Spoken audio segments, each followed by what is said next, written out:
Assalamualaikum warahmatullahi wabarakatuh.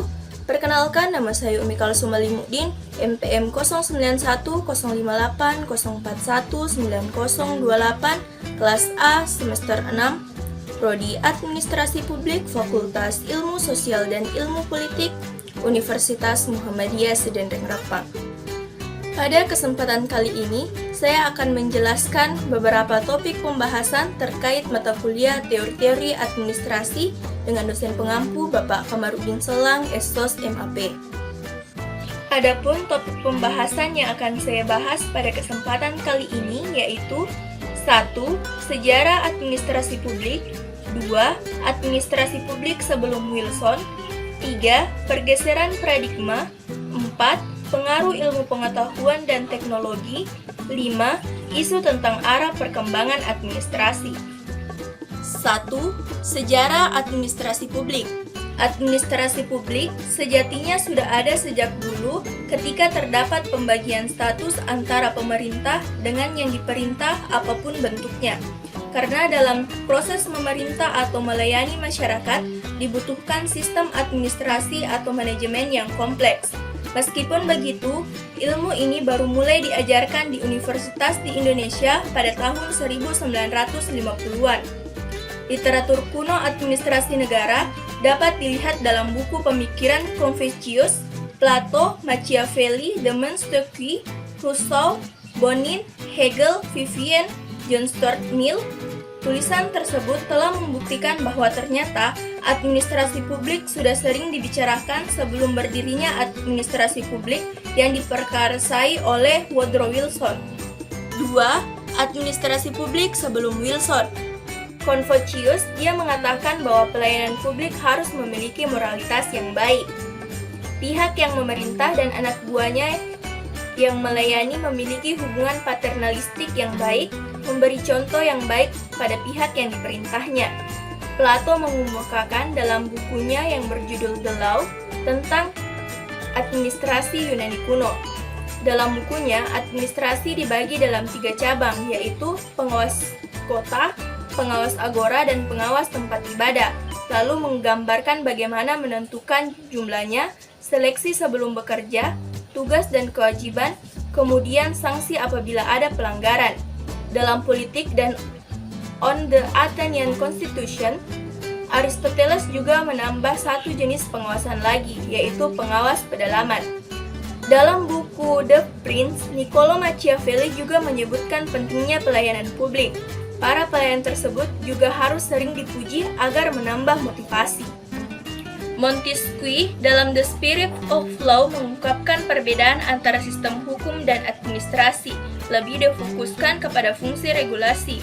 Tidak hanya itu, beberapa tokoh lagi juga menambahkan pendapatnya tentang administrasi, seperti dalam buku Prinsipal Administrasi Publik, karangan Charles Jean-Baptiste Bonin yang menyebut administrasi merupakan subjek yang penting, oleh karena itu dia mengusulkan tentang prinsip administrasi publik. Intinya, perbedaan antara politik dan administrasi yang memiliki seni. Lalu, George Wilhelm FH menyatakan pelayanan sipil dapat bersifat buffer melawan tirani. Fungsi eksekutif di seluruh tingkat harus disambungkan. Vivien juga mengemukakan tentang dikotomi administrasi publik. Inti dari semuanya membuktikan bahwa prinsip administrasi publik dan berbagai isunya sudah gencar dipersoalkan jauh sebelum Bapak Administrasi Publik Amerika Woodrow Wilson muncul. 3. Pergeseran paradigma.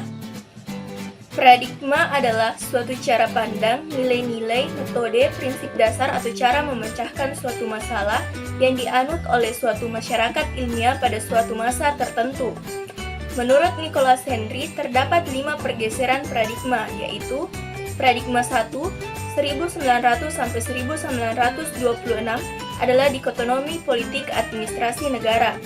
Tokoh yang memperkenalkan adalah Frank J. Goodnow dan Leonard Dwight.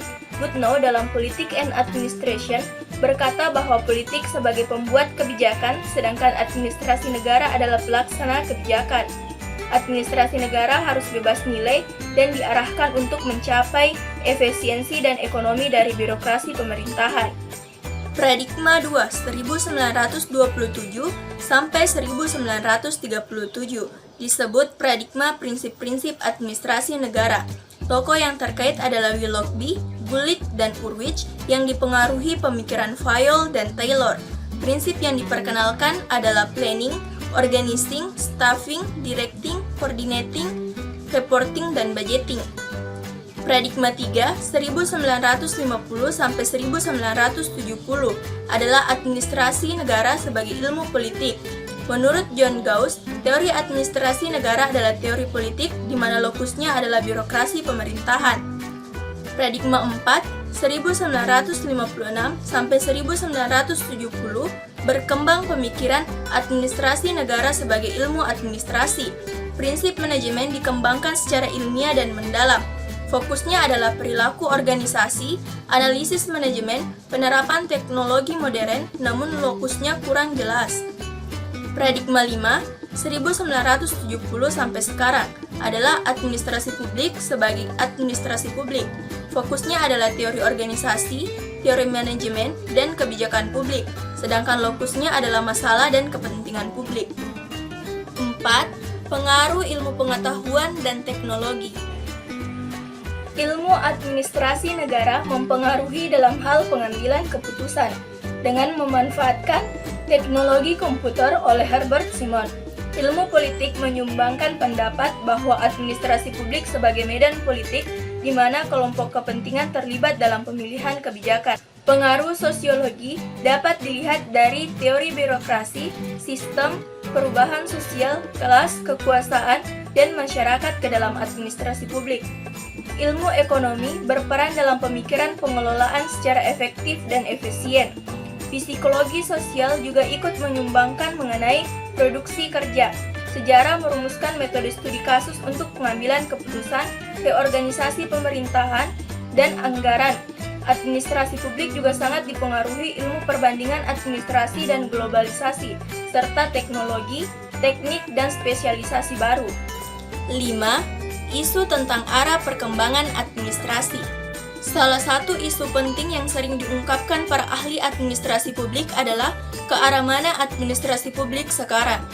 Stillman II tahun 1991 mengungkapkan bahwa arah teori administrasi publik sangat tergantung dari apa persepsi tentang siapa yang harus memerintah, apa arti hidup yang baik, apa metode untuk mewujudkan format organisasi terbaik, apa visi negara ideal. Mengacu pada 4 model administrasi publik yang dinamis di mana salah satu cenderung dianut oleh suatu negara pada masa tertentu. Keempat model tersebut adalah model no-state, bold-state, pre-state, dan pro-state.